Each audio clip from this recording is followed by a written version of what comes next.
नमस्कार, आप सभी का स्वागत है एनडीटीवी राजस्थान पर और मैं हूं आपके साथ शुभेंदु सिंह। प्रधानमंत्री नरेंद्र मोदी आज द्वीपों के शहर में पहुंचे, बांसवाड़ा पहुंचे। इस दौरान उन्होंने प्रदेश को सौगातों की बौछार की। उन्होंने नापला स्थित राजस्थान की बहुप्रतीक्षित माही न्यूक्लियर पावर प्लांट का शिलान्यास किया। लगभग 42,000 करोड़ रुपए की लागत से 7 साल में पूरे होने वाले इस प्रोजेक्ट से राजस्थान की करीब 20% ऊर्जा जरूरत पूरी होगी और इस प्रोजेक्ट से बांसवाड़ा ऊर्जा का हब बनेगा।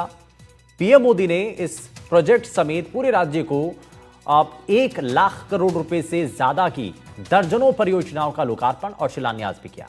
इसके साथ ही राजस्थान को 2 वंदे भारत ट्रेन और 3 नई ट्रेनों का तोहफा भी मिला है, यानी कि कुल मिलाकर के 3 ट्रेनों का तोहफा मिला है।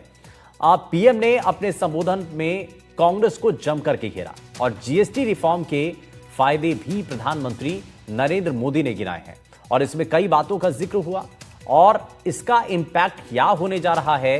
राजस्थान को विकसित राजस्थान बनाने के लिए जो संकल्प लिया गया है, डबल इंजन की सरकार का, उसमें क्या रोड मैप है, ये सब चीजें इसमें नजर कितना आती हैं, उसको लेकर के बात होगी।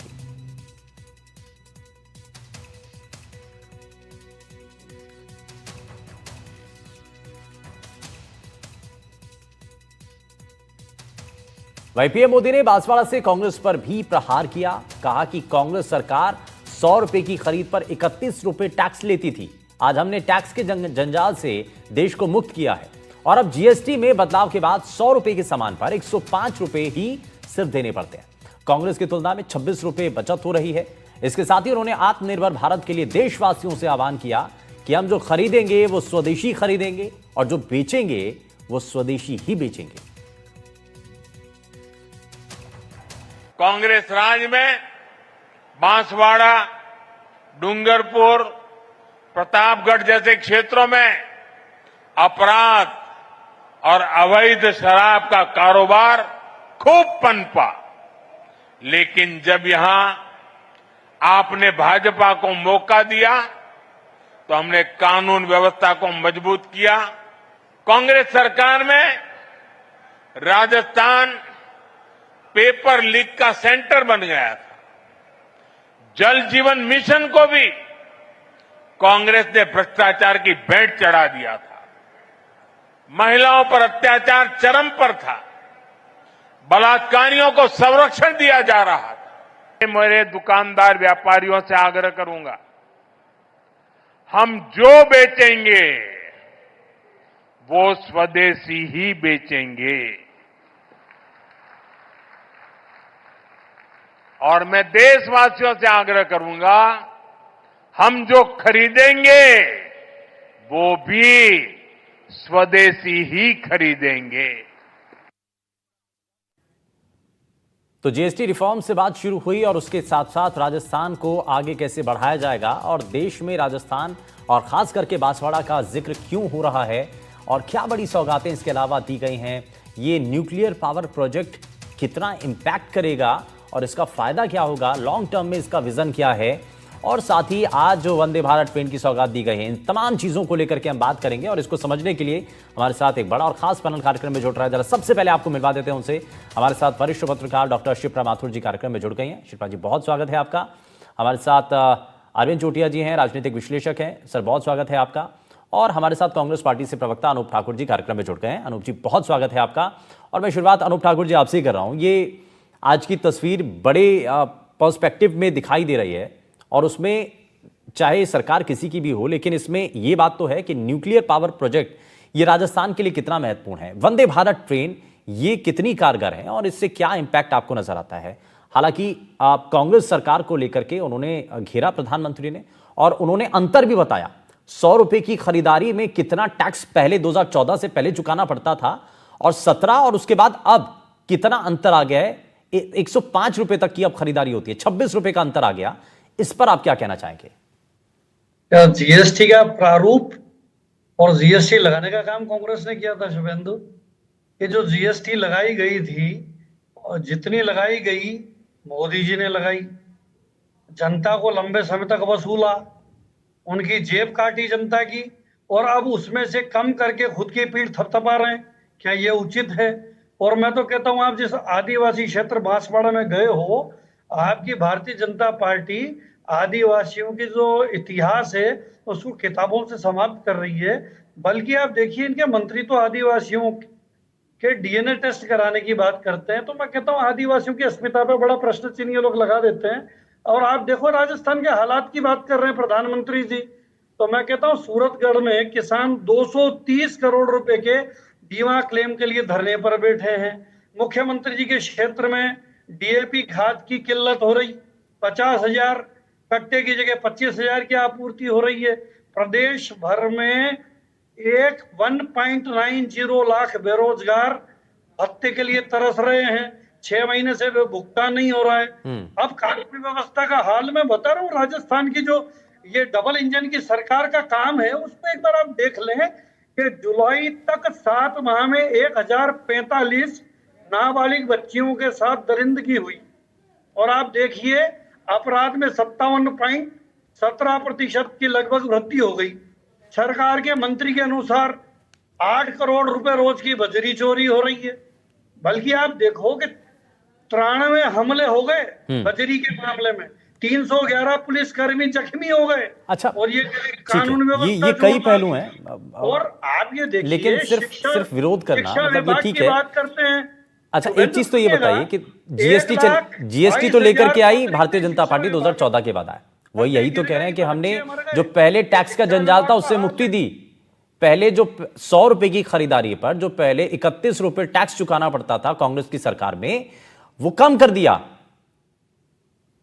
शुभेंदु आप देखिए ना, आप समझिए इसको राजनीतिक दृष्टि से आप देख लें कि क्या आप आम आदमी का मरण है, 33% तक ये टैक्स वसूल लेते हैं, उसके ऊपर 28% तक जीएसटी लगा लेते हैं। जीएसटी इन्होंने लगाया और कम करके खुद की पीठ ये थपथपा रहे हैं और उसके बाद कह रहे हैं कि हमने बहुत अच्छा किया। तो पहले तो आपने ज्यादा वजन माथे पे रख दिया, उस पर से थोड़ा सा कम करके आपने कह दिया कि हम राहत दे रहे हैं। तो आपको क्या पहले नहीं पता था कि इससे जनता वही कह रहे हैं कि 2014 से पहले जंजाल बना हुआ था। जो पहले 100 रुपए की खरीदारी पर 31 रुपए टैक्स चुकाना पड़ता था, वो 14 के बाद 18 तक आया। और सहज भाषा में पूछ लो, शुभेंदु के दाल कितने रुपए किलो थी, तुअर की दाल कितने रुपए किलो थी, मूंग की दाल कितने रुपए किलो थी, चने की दाल कितने रुपए थी, सब्जियों का क्या भाव था, आटा दाल क्या भाव था। महंगाई चरम सीमा पर थी। पेट में रोटी का निवाला उसमें जीएसटी लगा दिया और उसके बाद कहते जनता को राहत दे दी 2014 में। अच्छा, आप ही कह रहे हैं कि इससे कोई फायदा नहीं हुआ। पहले जंजाल बनाया, जीएसटी लेकर के आया, कंफ्यूज कर दिया, उसके बाद में अब आकर के कम कर दिया, आप ये कहना चाह रहे हैं। ठीक है, मैं इसमें थोड़ा सा आगे बढ़ता हूं। मैं इसमें आगे बढ़ता हूं। भारतीय जनता पार्टी से प्रवक्ता शैलेश कौशिक जी भी हमारे साथ कार्यक्रम में जुड़ गए हैं। शैलेश जी, बहुत स्वागत है आपका।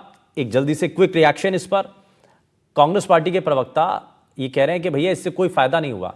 जो प्रधानमंत्री कह रहे थे 100 रुपए की खरीदारी पर जो अंतर आया 26 रुपए का, वो कह रहे हैं कि साहब पहले तो आपने लूटा जीएसटी लगा करके, अब आप उसको कम करके पीठ थपथपा रहे हैं। जरा जल्दी से इस पर जवाब दीजिए।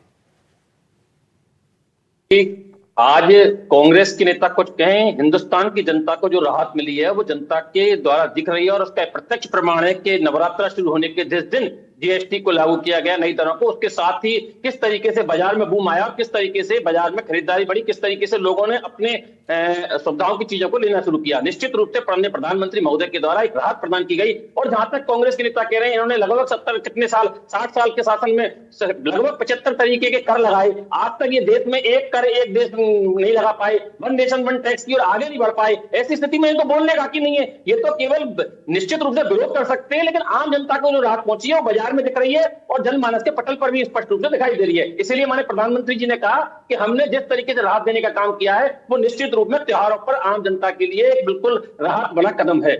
नहीं, एक सवाल यहां पर शैलेश जी ये भी उठ रहा है और कांग्रेस पार्टी के नेता जब जीएसटी रिफॉर्म हुआ 2.0 के बाद बार बार ये सवाल उठा रहे हैं कि भैया आपने पहले जीएसटी, अगर आप बजट उत्सव मना रहे हैं तो पहले क्या चल रहा था?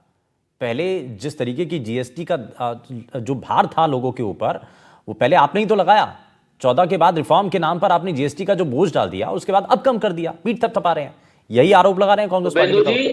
तो बेंदु जी, मैंने अभी कहा कि जिस तरीके से लगभग देश के 60 साल की कांग्रेस के शासनकाल में लगभग 75 प्रकार के कर थे, उन करों को एक देश एक कर जीएसटी के माध्यम से लाने का किया, और उसमें जो स्लैब थी उन स्लैबों में अब और अधिक सुधार करते हुए तमाम तरीके की, उस समय भी जब जीएसटी लाए थे उस समय भी तमाम तरीके के टैक्स लगते थे। उन टैक्सों की स्थिति जो टैक्स की जीएसटी की सबसे बड़ी स्लैब 28% थी, उससे ज्यादा भी तमाम तरीके के टैक्स थे, उनको तमाम 5, 12%, 18%, 18% में लाने, 28 में लाने का काम किया। उसके बाद उसको केवल 5 और 18% में लाने का काम किया। तो जनता को राहत देने का काम तो निश्चित रूप से भारतीय जनता पार्टी नरेंद्र मोदी की सिर्फ बात सरकार ने जीएसटी की किया नहीं है। आज प्रधानमंत्री के दौरे में कई और बड़ी बातें भी रही हैं। मैं बाकी मेहमानों के पास भी आऊं, लेकिन हमारी सहयोगी हर्षा कुमारी सिंह भी हमारे साथ जुड़ गए हैं। हर्षा जी, एक चीज, क्योंकि आज अब कार्यक्रम स्थल पर ही मौजूद थी, बहुत सारी बड़ी बातें आज रही हैं, ना सिर्फ ये जीएसटी को लेकर के, बल्कि जो आज राजस्थान को बड़ी सौगात मिली है, बात उस पर भी, न्यूक्लियर पावर प्रोजेक्ट से लेकर के और जो वंदे भारत ट्रेन है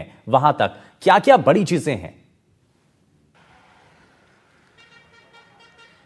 देखिए, बिल्कुल सबसे इम्पोर्टेंट था कि जो न्यूक्लियर पावर प्रोजेक्ट है उसका उन्होंने आज फाउंडेशन स्टोन किया था, और ये जो माही बांसवाड़ा ऑटोनॉमिक एनर्जी प्रोजेक्ट है उसी को न्यूक्लियर परमाणु प्रोजेक्ट बनाया जाएगा।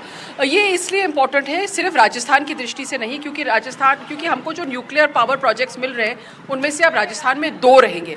तो सोलर ऊर्जा में राजस्थान ऑलरेडी अग्रणी है, और अब एक न्यूक्लियर हब के रूप में इसको अगर विकसित किया जाएगा तो एक आत्मनिर्भरता के लिए एक बड़ा कदम है। साथ ही जो ये न्यूक्लियर रिएक्टर्स हैं, 4 700 मेगावाट के न्यूक्लियर रिएक्टर्स होंगे, और ये पहला वाला 6 साल में क्रियान्वित होगा। लेकिन इसमें बड़ी बात यह है कि इसमें टेक्नोलॉजी जो है वो बिल्कुल इंडिजिनस है, यानी कि इंडिया द्वारा ही बनाई गई है। देश में जो टेक्नोलॉजी विकसित हुई है उसी से ये चलेगा। तो सेल्फ रिलायंस, एनर्जी गोल्स को मीट करना एंड आत्मनिर्भर, ये इम्पॉर्टेंट है। दूसरा जो है, जो न्यूक्लियर पावर का रिएक्टर है उससे यहाँ पर आगे जाके जॉब्स मिलेंगे, और यहाँ पर लोग ये भी मांग कर रहे हैं कि यहाँ पर जो युवा है उनको शिक्षित करके जॉब्स दिया जाए, और साथ ही ये भी मांग कर रहे हैं कि इसका जो CSR फंड होगा वो यहाँ पे खर्च हो जाए। वो तो लोगों की मांग है, लेकिन उसके अलावा उन्होंने वंदे भारत ट्रेन्स की घोषणा की है, कुसुम योजना को लेकर किया है कि आपको बिजली का वेट नहीं करना पड़ेगा, आप अपना सोलर प्लम्स चला सकते हैं। ट्रांसमिशन लाइंस की घोषणा की है, और जो दूसरी सोलर पावर प्रोजेक्ट्स हैं राजस्थान में उनकी भी घोषणा की है, और साथ साथ इरिगेशन, जो ईसरदा बांध है और जो धौलपुर लिफ्ट कैनाल है, उन सबको किया है, और जल जीवन मिशन जो है उसको आगे क्रियान्वित करने की भी बातें कही हैं, और चिकित्सा से भी लेकर कुछ घोषणाएं थी। तो ये जो सारा है, हेल्थ को लेकर है, वाटर सेक्टर को लेकर है, energy, power generation and employment है, ये बुनियादी चीजें होती है, और इन सब बुनियादी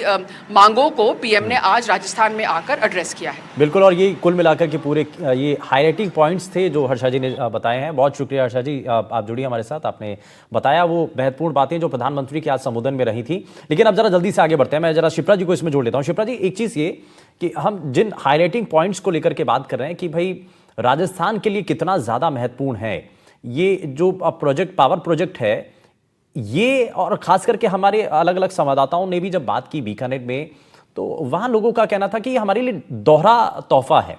एक तरफ जीएसटी वाला जो इम्पैक्ट है उससे चीजें बड़ी सस्ती हुई, और दूसरा ये कि अब यहां से हम दिल्ली का जो हमारा सफर होगा वो बहुत ज्यादा आसान हो जाएगा और बहुत कम समय में पूरा हो जाएगा। इससे कई चीजें इंपैक्ट होंगी। एक तो टूरिज्म सेक्टर को जो है वो बहुत ज्यादा फायदा मिलेगा, और जो दूसरा बिजनेस है उसको ग्रोथ मिलेगी। बिल्कुल शुभेंदु जी, मुझे लगता है कि आज का जो अनाउंसमेंट है उसको अगर हम एक शब्द में अगर कहना चाहें कि फ्लीट मोड इनिशिएटिव जिसे कहते हैं, मतलब एक होता है कि हम धीरे धीरे पेस से हम डेवलपमेंट की तरफ जा रहे थे, लेकिन एकदम से एक उछाल आता है जब आप एक ऐसा कदम उठाते हैं, क्योंकि पावर और एनर्जी सेक्टर ऐसा एरिया था, और राजस्थान में हम लोग अक्सर बात करते हैं कि जितनी पोटेंशियल जो राजस्थान में है उसका भरपूर इस्तेमाल जो है वो नहीं हो रहा था, चाहे वो सोलर के क्षेत्र में हो, चाहे वो एटॉमिक पावर की जो अभी अनाउंसमेंट हुआ। और ये इसलिए इंपॉर्टेंट है, जैसा हर्षा जी भी कह रही थी, पहली बात यह है कि पूरा एक इंडिजिनस सिस्टम जो डेवलप किया है वो राजस्थान से शुरुआत होकर जो एटॉमिक जो प्रेशराइज्ड हैवी वाटर रिएक्टर्स जो बनाए हैं वो और 10 जगह इस तरह के रिएक्टर्स, क्योंकि वो पूरी इंडिजिनस तो तकनीक के पॉइंट ऑफ व्यू से, और दूसरा शुभेंदु जी जो बहुत इंपॉर्टेंट एस्पेक्ट जो अभी देश की आत्मनिर्भरता या हम इसको कहें कि जो सेल्फ रिलायंस के मायने में हो गया है, कि जो हमने पंचामृत के जो उद्देश्य बनाए थे कि हम 2030 तक 500 मेगावाट की जो एनर्जी है वो नॉन फॉसिल से हम लोग उसको मीट आउट करेंगे। फिर आगे की जो हमारी टारगेट है कि हम 50% जो एनर्जी का प्रोडक्शन है वो नॉन फॉसिल और जो सेफ एनर्जी है, क्लीन एनर्जी है, उससे हम प्रोड्यूस करेंगे। और नेट जीरो का जो टारगेट है, जो 2070 तक का जो टारगेट है, उसको भी उस पे लगातार हम देखेंगे। इंटरनेशनली भी हमें बहुत इसको लेकिन इसका एक चीज accurate समझ में मिला नहीं है। आ रही, अगर इतना काम है और इतना ये फायदा मिलेगा राजस्थान को और देश को भी फायदा मिलेगा, विपक्ष इससे एतबार क्यों कर रहा है? मतलब इससे अलग क्यों है? नहीं, विपक्ष की तो देखिए वो उस पे टिप्पणी करने से बेहतर ये है कि हम ये समझें कि पॉलिटिक्स तो अपनी तरह से प्ले करती है। पॉलिटिक्स ये है कि अगर मोदी जी भी यहाँ पर बार बार फोकस कर रहे हैं कि जो ट्राइबल बेल्ट है, तो जो ट्राइबल पॉपुलेशन का जो कंट्रीब्यूशन है पॉलिटिकल सिनेरियो में अगर हम देखें तो जो लोकसभा जो सीटें हैं वो करीब 47 सीटें हैं जो कि ट्राइबल ये एसटी की सीटें हैं जिस पर की नजर है भाजपा की। दूसरा ये है कि इस बार के चाहे असेंबली इलेक्शंस कहें या लोकसभा के इलेक्शंस कहें, तो जो परफॉर्मेंस है बीजेपी का वो उसके पैमाने से कमतर रहा है। तो उसको भी टारगेट करना है कि आप, क्योंकि आप देखिए बीएपी पार्टी जो कि ट्राइबल बेल्ट में उभरी पार्टी है, नई पार्टी, वो लोकसभा में भी पहुंच गई और लगातार अच्छा परफॉर्म कर रही है। 3 सीटें उन्होंने आपकी विधानसभा में भी हासिल कर ली। तो आपने जितनी भी जुगत लगाई तो भाजपा और कांग्रेस दोनों के लिए एक बहुत बड़ा चैलेंज है, और भाजपा खास तौर से, क्योंकि आगे का टारगेट जो है भाजपा भी छोटा नहीं सोच रही है। बड़ा पॉलिटिकली इंपैक्ट डालने वाला बड़ा खास पॉइंट है ये। मैं इसमें जरा अरविंद जी को भी जोड़ रहा हूं। अरविंद सर, एक चीज इसको समझने वाली है, क्योंकि जब ये पता चला कि प्रधानमंत्री आने वाले हैं, बांसवाड़ा में एक कार्यक्रम होगा, द्वीपों के शहर में जब मोदी जी की एंट्री होगी तो क्या उसका इंपैक्ट होगा, तो जाहिर तौर पर सियासत भी होगी इसमें। और इसको जिस तरीके से शिप्रा जी बता भी रहे हैं कि भाई वहाँ का जो सिनेरियो है और जो आदिवासी वोट बैंक है या वहाँ का जो कल्चर है या वहाँ की जो सियासत है, उसमें बीजेपी की जो पहले से कमी हो रही थी, क्या उसको वो वापस से सस्टेन कर पाएगी? वहाँ पर जो उनका वोटर है उनको वापस से जोड़ पाएगी, क्योंकि वो बीएपी के पास जा रहा है? देखिए, किसी भी सरकार के लिए बहुत अच्छी चीज है ये। मैं अच्छा मानता हूं कि वो किसी भी ऑडियंस को कनेक्ट करने के लिए, अपनी ओर लाने के लिए, अगर वो डेवलपमेंट के माध्यम से लाने की कोशिश करती है तो ये बहुत अच्छी चीज है, प्रशंसा की जानी चाहिए इसकी। लेकिन जो बांसवाड़ा और जो पूरा वागड़ की जो राजनीति की बात जहां तक है, तो वो इतना इजी नहीं है उस वोट को वापस खींचना। क्योंकि पहली बात तो ये जो पावर प्रोजेक्ट की बात अपन कर रहे हैं, तो इसको लेके ये कोई आज का प्रोजेक्ट नहीं है, ये 2011 से इसकी बात चल रही है। अब जाकर इसका फाउंडेशन स्टोन होगा और ये 2036 तक जाके पूरा होगा। हाँ, जब होगा तब निश्चित रूप से हमें इसका फायदा मिलेगा, हमें बिजली मिलेगी, इससे आधी बिजली हमें राजस्थान को मिलेगी। ये चीजें अपनी जगह हैं। लेकिन जहां तक बात राजनीति की है, तो इस बहाने से मोदी जी ने उस इलाके में पूरे में अपना एक इकोसिस्टम आज बनाया है। लेकिन बांसवाड़ा की राजनीति बहुत अलग तरह की हो चुकी है, पूरी तरह से। नॉट ओनली बीजेपी, कांग्रेस भी उस इलाके में अपनी जगह छोड़ चुकी है, एक तरह से खो चुकी है।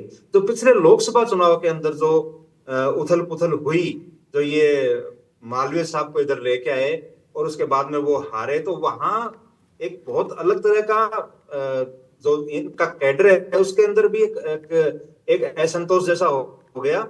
और कांग्रेस ने तो चूंकि मैदान छोड़ दिया वहां से, तो उसने जगह दे दी बीएपी को, और उसी जगह को बीएपी भर रही है। और अभी इनका शुरुआती चरण है, इनका जो भील प्रदेश की मांग है, तो वो शुरुआती चरण है। ये अभी लंबे समय तक इसका इम्पैक्ट रहेगा। मुझे नहीं लगता कि अगले 5 साल तक किसी भी प्रकार से वहां पे बीजेपी या कांग्रेस दोनों ही अपनी पुरानी जगह बना पाएंगे, क्योंकि उनका अभी भावनात्मक जोर जो है वो बहुत ज्यादा है। इसको अगर डेवलपमेंट से, दूसरी और योजनाओं से सीधे जोड़कर अगर इसको वापस ला पाए, तो मैं समझता हूं कि ये अपने आप में एक बहुत बड़ी राजनीतिक सफलता और राजनीतिक घटना होगी। ठीक है, मैं अनूप जी को वापस से जोड़ता हूं, उसके बाद शैलेश जी आपसे उस पर रिएक्शन लूंगा। लेकिन अनूप जी, एक चीज़ ये, आज प्रधानमंत्री ने कुछ और चीज़ें कही। उन्होंने कहा कि भाई पहले जो है बिजली आती थी ये खबर नहीं होती थी, जाती थी खबर नहीं होती थी, लेकिन जब आती थी तो ये बड़ी खबर बन जाती थी, क्योंकि बहुत कम समय के लिए आती थी, 1-2 घंटे आती थी, तो इसलिए लोगों को लगता था बाजी आज तो बिजली आ गई। महिलाओं को जो असुरक्षा का भाव है, जो अपराध की बात आप कर रहे हैं, प्रधानमंत्री ने इसका भी जिक्र किया। उन्होंने कहा कि भाई पिछली सरकार में आप देखिए, पहले जब 2014 से पहले जब कांग्रेस की सरकार यहाँ पर हुआ करती थी अशोक गहलोत राज में, उसका भी उन्होंने जिक्र किया। उन्होंने कहा कि देखिए कांग्रेस राज में क्या होता था उसका आप सभी आकलन करते हैं। तो ये महिला सुरक्षा से लेकर जिसका आप अभी बीजेपी के ऊपर आरोप लगा रहे हैं, वो तो सब आरोप आपके ऊपर भी लगाए, कांग्रेस पार्टी के ऊपर आरोप लगाए। मैंने नहीं बताया कि 7 माह में 1000 45 नाबालिग बच्चियों के साथ दरिंदगी हुई, 57% ये रेशो बढ़ा। ये सरकारी आंकड़े बताते हैं शुभेंदु। और ये बड़ी अजीब सी वो मैं देख रहा हूं कि मोदी जी पहले आफत बरसाते हैं, फिर राहत दिखाते हैं, उस आफत में थोड़ी सी कमी करके राहत। भाई आफत किसने दी? ये तो वो गाना हो गया कि तुम्ही ने दर्द दिया है, तुम्ही दवा देना। अरे भाई ये कौन सी कहानी है? और आप देखिए, आपको मैं वो वृत्तांत याद दिलाना चाहता हूं, सावरिया सेठ मंदिर के परिसर में माननीय नरेंद्र मोदी जी, हमारे देश के प्रधानमंत्री जी ने राजस्थान की जनता से कांग्रेस सरकार की गारंटियों पे गारंटी दी थी। क्या वो क्षण में समझता हूं आपको याद होगा शुभेंदु? उन्होंने कहा था कि राजस्थान में जो चिरंजीवी योजना है, इसकी मैं गारंटी देता हूं कि इससे बेहतर योजना राजस्थान की जनता को हम देंगे। 25 लाख रुपए चिरंजीवी योजना में मिलते थे, कटौती करके 5 लाख रुपए कर दिए गए। आयुष्मान भारत में 5 लाख रुपए देने की बात कही, वो उनके मुंह में जीरा था और वो 5 लाख रुपए भी नहीं मिल रहे। एक के आंकड़े बताते हैं सीएजी के, एक मोबाइल नंबर से 7.5 लाख रजिस्ट्रेशन का मामला भी आपकी जानकारी में आया होगा। तो ये आयुष्मान भारत किसके लिए? इंदिरा रसोई आपने बंद कर दी। जितनी गरीबों के लिए चलने वाली योजना की गारंटी पे, ठीक है अनूप जी, इस पर मैं शैलेश जी से जवाब लूंगा, लेकिन एक सवाल जल जीवन मिशन को लेकर के भी, और बताया गया कि भाई राजस्थान में पानी की क्या अहमियत है, लेकिन उसमें भी भ्रष्टाचार होता है, उसको लेकर के भी सवाल किया। शुभेंदु आप एक बात समझिए, एक चीज और मैं कहना चाहता हूं, करोड़ों रुपए के घोटाले से स्मार्ट मीटर लगाने की जो योजना ये लेके आए, राजस्थान की जनता उसका खुला विरोध कर रही है। और आप देखिए, बिजली के तार में करंट कम आ रहा है भाजपा के राज में, बिजली के बिल में करंट उससे ज्यादा आता है। आप बिजली का बिल देखिए कि जितना घर में खाने का टोटल बिल आता है गरीब के घर में, उससे ज्यादा उसका बिजली का बिल टपक जाता है। तो ऐसे हालात मैं जरा जवाब ले लेते हैं, ठीक है, जरा जवाब ले लेते हैं। शैलेश जी जरा जवाब दीजिए। देखिए, कांग्रेस के प्रवक्ता बिना आंकड़ों की बात कर रहे हैं। अगर ये बिजली की बात करें तो जब हमारी सरकार 2013 से और 18 तक की थी, वसुंधरा जी की सरकार बनी थी, तो हमने सारा बिजली का घाटा सरकार ने अपने ऊपर लिया था और 2600 करोड़ का प्रॉफिट छोड़ा था बिजली में। उसके 2 मिनट सुनिए, आंकड़े बता रहा हूँ, सुनिए, थोड़ा सुनने की क्षमता रखिए। और जब आपकी सरकार गई थी अरविंद जी, तो 1,39,000 करोड़ रुपए का बिजली का घाटा छोड़ के गई थी। इसलिए आपको पता नहीं, तो आंकड़े बता दूं। जहां तक आप अपराध की बात कर रहे हो, तो 22% आपराधिक नाबालिग, देश का 22% अपराध नाबालिग बालिकाओं के साथ गहलोत की सरकार में हुआ था, जिसके आंकड़े एनसीआरबी के आंकड़े बोलते हैं। एससी के अत्याचार में 74% वृद्धि आपकी सरकार में हुई थी।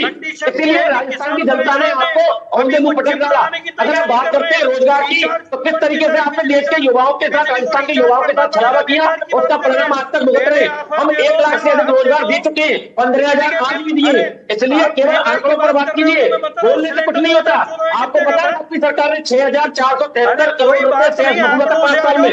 बिजली में इतना सेस वसूला था आपकी सरकार ने। किसके पास गया बिजली का बिल कम हुआ है? अरे प्रदेश की जनता से पूछो। अच्छा, एक सवाल और उठा भर्ती को लेकर के। भर्ती परीक्षाओं में जो गड़बड़ियां हुई उसको लेकर के भी आरोप लगाया अनूप जी। भर्ती परीक्षाओं को लेकर के जो गड़बड़ियां हुई उसको लेकर के भी सवाल उठाया। हम चिल्ला चिल्ला के कह रहे हैं आपकी सरकार है, कुछ करके दिखाओ। ये कुछ कर नहीं पा रहे शुभेंदु। अच्छा अनूप जी, ये आप स्वीकार कर रहे हैं ना, गड़बड़ी हो गई थी। अब तो डबल इंजन की सरकार है। देसाई भर्ती के मामले में कभी कोर्ट क्या निर्णय देता है, कभी सरकार क्या बोलती है। क्यों मौन है भाई, क्यों मौन है? अब तो आपकी सरकार है, तो चोर है उनको जेल में डाल दीजिए। सब कुछ चल रहा है पकड़ने। आपके मुख्यमंत्री जी का पीएस तो आगे पकड़ने, आपके चिंता क्यों कर रहे हो? सब आ रहे पकड़ने, परेशान मत हो। आपके चिल्लाने न चिल्लाने से कुछ नहीं होगा, लगातार पकड़ने आएंगे। ऐसा कौन सा पेपर था राजस्थान में जो 5 साल में आपने लीक नहीं किया? कितने 60 लाख लोगों के साथ किया आपने, किस तरीके से छलावा किया? अच्छा शैलेश जी, अनूप जी, ठीक है, मैं थोड़ा सा आगे बढ़ रहा हूँ, मैं अरविंद जी को भी इसमें जोड़ रहा हूँ। अरविंद सर, एक चीज ये कि एसआई भर्ती मामला, अच्छा ये तो बड़ा मुश्किल है ही कि पहले बड़ा जो भारतीय जनता पार्टी के नेता भी थे वो भी ये कहते थे कि भाई हमारी सरकार आने दीजिए, हमारे मैनिफेस्टो के अंदर भी शामिल है, हम इस पर तुरंत आते ही इस पर कार्रवाई करेंगे। लेकिन इसमें लगता है कि कहीं देरी हुई है। भर्ती के मामले में बहुत देरी हुई है। ये अगर सरकार आते ही इस पर फैसला कर लेते तो एक तरह से एक बोल्ड डिसीजन होता और युवाओं के बीच में संदेश अच्छा जाता, लेकिन इसमें सरकार जो है वो राजनीति के उसमें लाभ के जो होता है ना बैलेंस बनाने के चक्कर में फंस गई और वो लाभ नहीं उठा पाई, वरना ये मामला टिकने वाला था भी नहीं। लेकिन अगर सर आपको लगता नहीं है कि अगर सरकार खुद डिसीजन ले लेती तो मसला फिर भी कोर्ट में जाता? मसला भले ही जाता, लेकिन सरकार दिखती कि कुछ करते हुए दिखना होता है, नहीं तो कुछ करना होता है, करते हुए दिखना होता है। सरकार ने काम किया है, नो डाउट, इसमें बहुत सारे फर्जी लोगों को पकड़ा है, पेपर भी लीक नहीं होने दिए, लेकिन ये एक ऐसा अवसर था सरकार के पास में जिसका वो श्रेय बहुत बड़ा अवसर था, लेकिन वो शायद स्किप हो गया है। लेकिन शायद सरकार का उसमें दूसरा विचार होगा। किया गया राजनीतिक लाभ के लिए किया गया, जिसका नुकसान हुआ है। हाँ। और नुकसान उन युवाओं को भी हुआ है जिनको 2 साल से ज्यादा टाइम लेट हो गया अपनी परीक्षाओं की तैयारी करने में। ठीक है, मैं जरा क्विक रिएक्शन मैं जरा इसमें शिप्रा जी से भी लेना चाह रहा हूं। शिप्रा जी, विकसित राजस्थान को लेकर के क्या लग रहा है कि यहां से तैयारी है?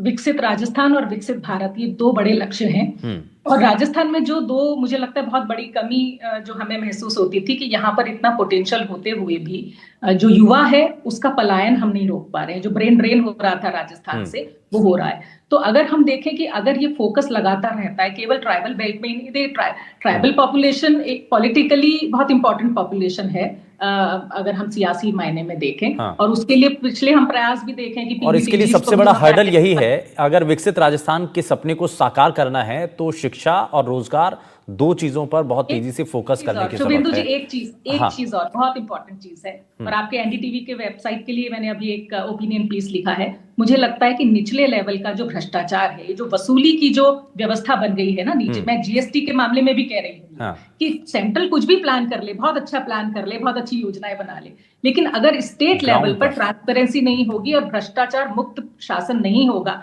तो जीएसटी हासिल करने के लिए भी जो पैसे की जो उगाही हो रही है, मतलब हम सब भोगी हैं उसके। तो उसको आपको सॉल्व करना पड़ेगा, उसके बगैर कहीं पर भी विकसित भारत, विकसित राजस्थान कहीं ऊपर से जो छूट शुरू हुई है वो नीचे तक लोगों तक पहुंच पाए, ये सुनिश्चित करना भी बहुत ज्यादा जरूरी है। खैर, बहुत शुक्रिया सभी खास मेहमानों का कार्यक्रम में शामिल होने के लिए, अपना कीमती समय देने के लिए। तो मरुधरा को ये बड़ी सौगात दी गई है और इस खास कार्यक्रम के दौरान हमने इसी को लेकर के चर्चा की है। लेकिन आगे आपको दिखाते हैं 5 मिनट में गांव की खबरें।